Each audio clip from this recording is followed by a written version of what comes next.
Razor Blackenborrough here again, narrating for Jet Black, who is busy driving around the city trying to find some West African food because he's an addict for egusi soup and Liberian toba ghee.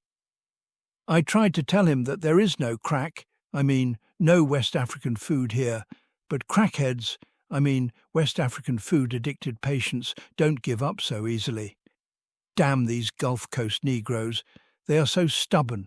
If only they would apply themselves to the freedom of our people, the entire black population of the Orleans Parish prison, of the Gulf Coast, would be free.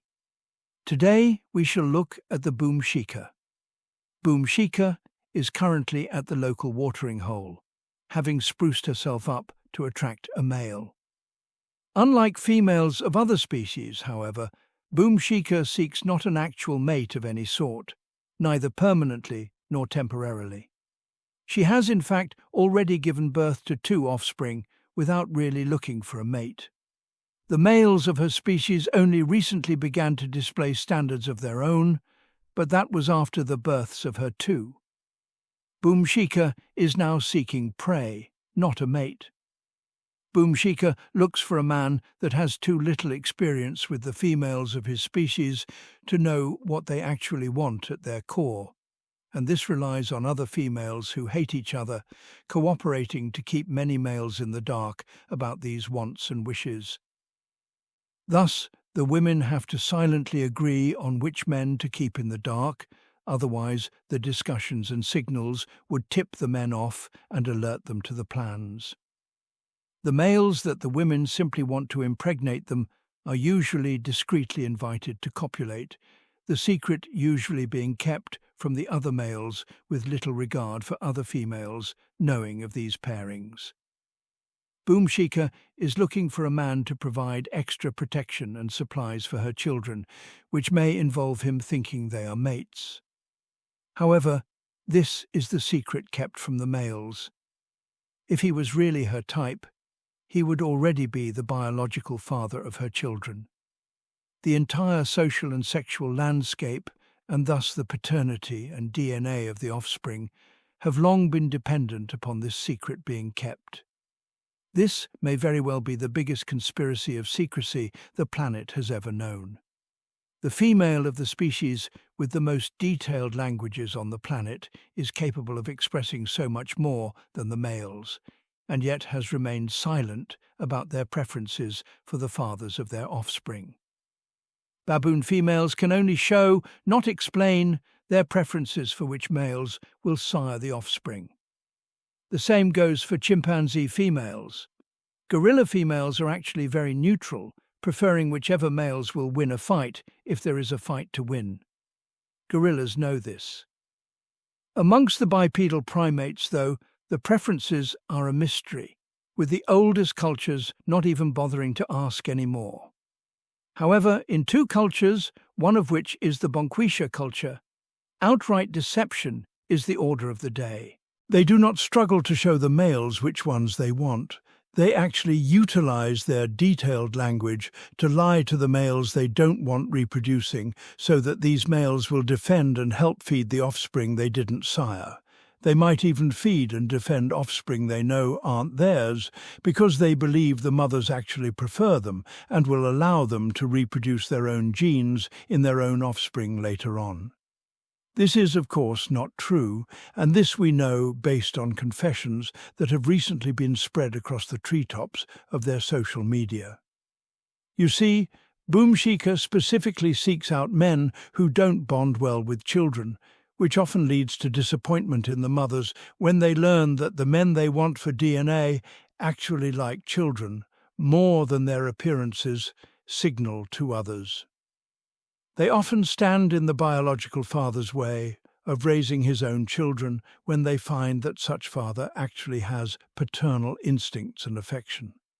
However, today we are observing how Boomshika proves her hatred for her own natural counterpart. Boomshika tonight isn't looking for a mate, but she is looking for attention from the males, and this is so she can secure things for her cubs, but also so she can boost her ego and self-esteem by declining the first few men to pay any attention to her. She shakes her hindquarters in a dance move called twerking, often the only dance move other Boomshikas know, a clearly sexual advertisement designed to draw in males she can decline in front of the other Boomshikas to raise her social standing amongst Bonkisha society. Notice the male that comes near. Due to the eyes of the species to which both he and she belong, it is easy to see the direction in which a specimen is looking, and so easy to know what has the attention of that individual. This is how we know that this time he is actually focused on one of her friends and dance partners. Boomshika, however, isn't having it. She immediately informs the male that her friend isn't interested, before the friend even notices the male or his attention.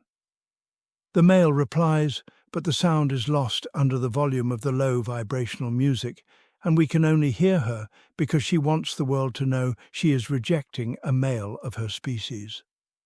Allow us to follow the male from here on out. He does more than struggle to explain to his friends what happened as they attempt to chastise him for failing, clearly siding with Boomshika. He not only struggles, but scruggles, with a capital K, to speak loudly enough for them to hear him over the mumble rap's volume. They have been raised, as was he, and as all the other males, to see the world and even themselves through the eyes of the Bonkisha, who herself views the males of her species and their suitability for reproduction through the eyes of the long-dead planters, who used to own the ancestors of the current generation of them all. The male, Darin, leaves the local watering hole, as he is now guaranteed the same or a worse reaction from every other Boomshika for the rest of their memory of him. However, Darin has already done something to improve many areas of his life. He has his education, the trappings of which Boomshika could detect, and he applied for a job in another country in the tropics, to which he will travel with or without the job acceptance. His friend lives there, and he will visit at least, and if he doesn't want to return to the USA, he will not. He arrives home to learn that his visitor's visa has been approved, and that he has been accepted for the job for which he applied. He is no longer bound to the USA, let alone to the local watering hole that monopolizes all chances of mating, awarding few men and extracting payment from the rest. Darin is now bound for Okinawa, Japan, never to live in the USA again, ever, if he can help it. The employer will even purchase his ticket for him, requiring just his passport number alone. In Okinawa, he will see his friend, begin a new job, and meet the friends of his friend's wife. He'll learn to speak Japanese a little bit at a time, and he'll learn the manners and appreciate the cleanliness and order of the daily life there. He'll enjoy the absence of winters in Okinawa and fly to the Philippines or some vacations too. Darin will have 2 local girlfriends not at the same time. Then he will marry the second one, and he will not cheat either. His and her health will improve overall, and he'll visit the USA to let her meet his parents and his siblings eventually.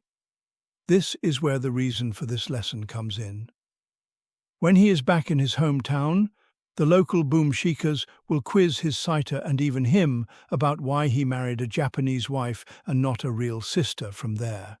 And at the hair salon, his sister will hear the other customers talk about how these incels become passport bros, go abroad, sleep with foreign women, and then bring the diseases back to the same Boomshikas that bragged about rejecting them altogether.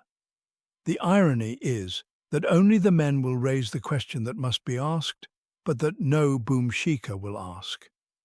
If these men are involuntarily celibate in the USA, how are they giving intimately spread diseases to the same women in the USA that collectively, unanimously, sexually boycotted them already in order to make them involuntarily celibate? The fast and vast acceptance by Boomshikas of a narrative so impossible will prove what Jet Black said years ago.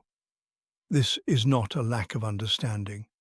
These Westerneshas, Boomshikas and Karen alike, hate you and me, and any lie is acceptable, which becomes evident once you realize that mutually exclusive accusations aren't challenged as long as you are the accused. That is not trauma triggered in women that the world oppressed. That is misandry. That is why you should be paranoid around large numbers of Westerneshas that you don't know well enough to call honest. Remain as invisible as you possibly can. Darknesses, and fly under the radar until you fly out of the West, and when you do, inform the men of the safer environments of this misandry, because it is on its way to their homes too.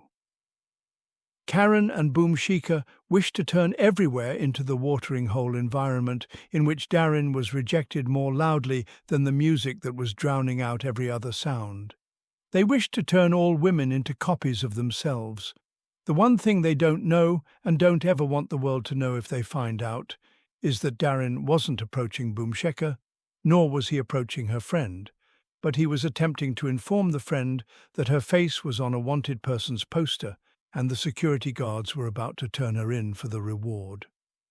Darren already knew long before that night to not approach anyone at a bar, and that was to be his last night in one to celebrate his friend's promotion.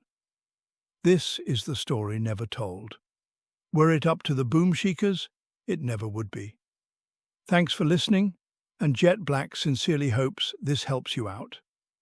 As always, black heterosexual, non-select male power just because Boomshika doesn't like it, and black patriarchy until extinction or Judgment Day.